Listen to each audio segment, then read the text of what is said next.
Hello, my name is R.J. Fox. I am very pleased that you chose this video to begin your instruction in guitar.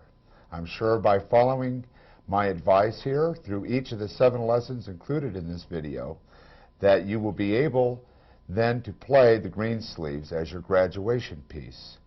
Without further ado then, I would like to explain what I feel to be very important about learning guitar, and that's how you hold the guitar. So first you want to begin by sitting on an armless chair or a stool towards the edge of the chair. Sitting then in a relaxed fashion, as I am with my legs level in front of me, you would want to rest your left arm to your side relaxed. Then pick your left arm up. Wiggle your fingers around in this fashion, and then angle your hand back and wiggle your fingers around. And you'll notice when your hand is bent back that there's a restriction in the tendons of your fingers, whereas when the hand is forward, you feel more freedom in the movement of your fingers.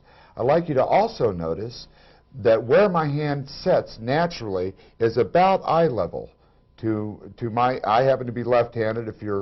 Right-handed. If you're left-handed, then you can reverse this process with whether you're right or left-handed, okay? The side that's going to end up doing the fingering is the hand I'm addressing now. So what our next goal is going to be is to hold the guitar in such a way as to accommodate it where our left hand comes naturally. This can be accomplished in a number of ways. One, you can cross your legs in this fashion, preferably left over right, which I frequently do, but I happen to be of a slender build here.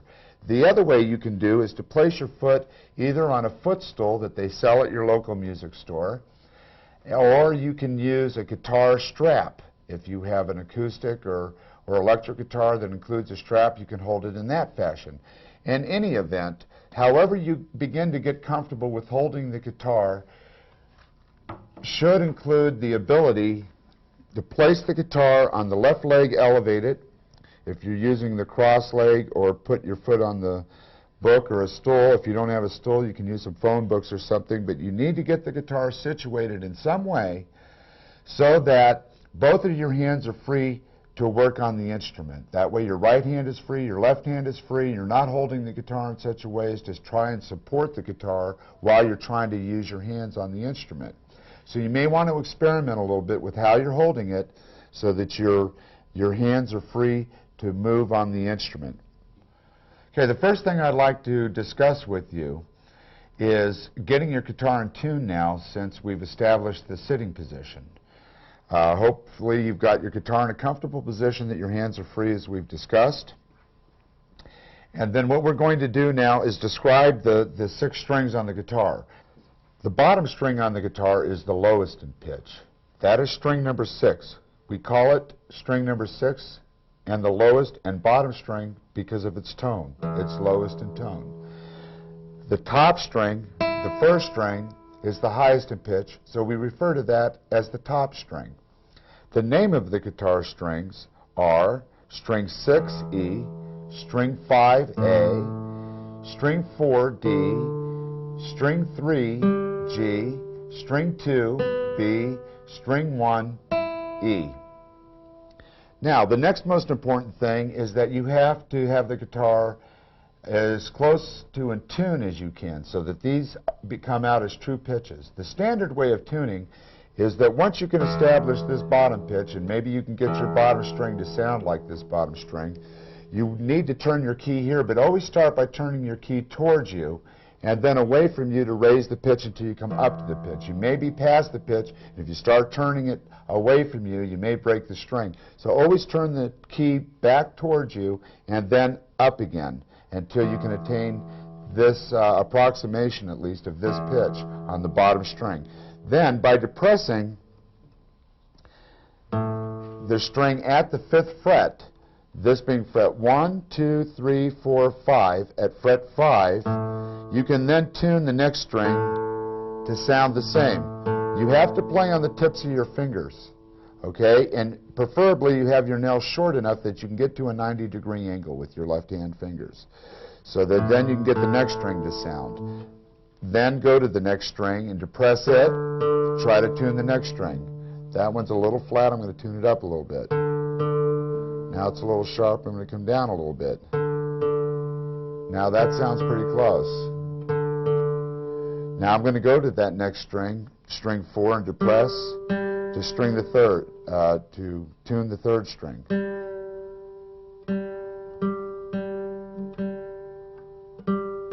When they sound the same, you're probably in tune. Then you need to go down to the 4th fret for the third string to get the second string in tune. That sounds a little sharp to me, so I'm going to come towards me a little bit here. Now back to the 5th fret on string 2, or the B string. That sounds pretty close to me. The top and bottom should sound the same as well, although they're higher and lower in pitch. They're still vibrating at the same frequency to create what we know is the same pitch as E here. Okay. Now what I'd like to address is the use of a pick, or what we refer to in guitar as plectrum style playing. If you don't have a guitar pick, you can fold up a matchbook cover and do a little square, or you can get a plastic tab off a loaf of bread. And these can be good substitutes for creating a pick to play with. If you don't have anything like that around, then you could use your thumb until you get a pick, okay? First thing I'd like to have you do is take your pick and balance it on your index finger, as such. Then cross your thumb over it. You don't need a lot of the pick sticking out, just enough to where you'll be able to strike the string. Then take the pick and try to put the pick itself at a 90-degree angle to the string so that the tip of the pick becomes an extension of your index finger. And all you require is these two fingers to hold the pick. In time, you'll get used to holding the pick in such a way that it's not so hard that you're tense and rigid, and not so loose that it falls out of your hand. A little practice, you'll get used to holding this pick. First thing we want to do is set the pick on the bottom string. What I emphasize quite a bit about using the pick and stroking the strings is to get your pick on the string first. So we want to place our pick on the string and touch it lightly, then create a little bit of pressure and follow through and let the pick rest on the next adjoining string.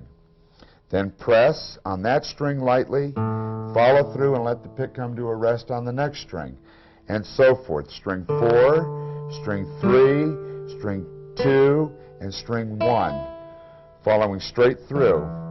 And you just let the pick drop to each string. You can practice that coming back. Get the pick on the string first, string 2, string 3, string 4, string 5, string 6. This constitutes what's known in music as the downbeat, or the downstroke. In guitar playing, they're pretty synonymous. So, our next goal will be to take and start playing each string in time into an even count. The typical way of counting is to count up 4 numbers as such. 1, 2, 3, 4. That constitutes 4 beats of time. My pick landed on string 5. I'm going to do it again on string 5. 1, 2, 3, 4. Okay, it's very important as you learn ideas and get comfortable to put it to an even sense of time, because it comes out much more musical. Now you want to proceed and practice that on each string coming back and forth. The next thing we're going to discuss is the upstroke.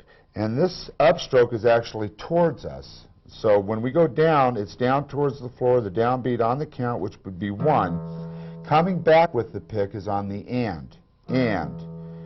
Beat 2 would be 2, and then and. Coming back.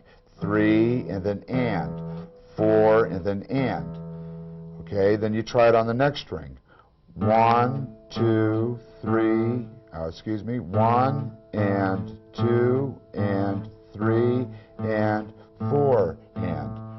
Proceed through each string the same. 1, and 2, and 3, and 4, and.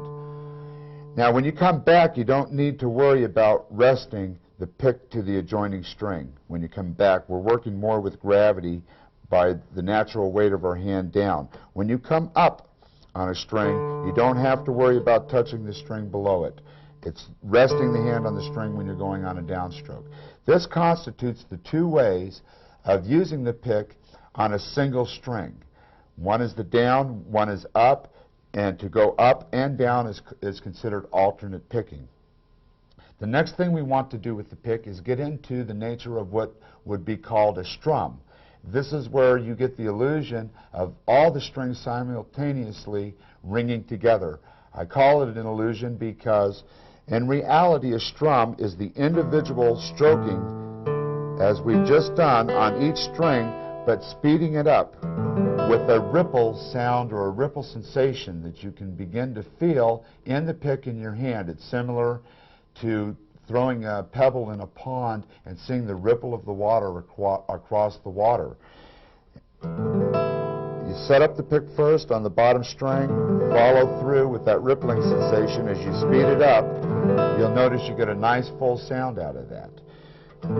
Now when you come up, you don't have to worry about quite rippling it as much or hitting all the strings. You want to imagine more like a brush coming back up, like you're painting a color on the strings with a paintbrush. You can do this softly. Don't try to do it hard.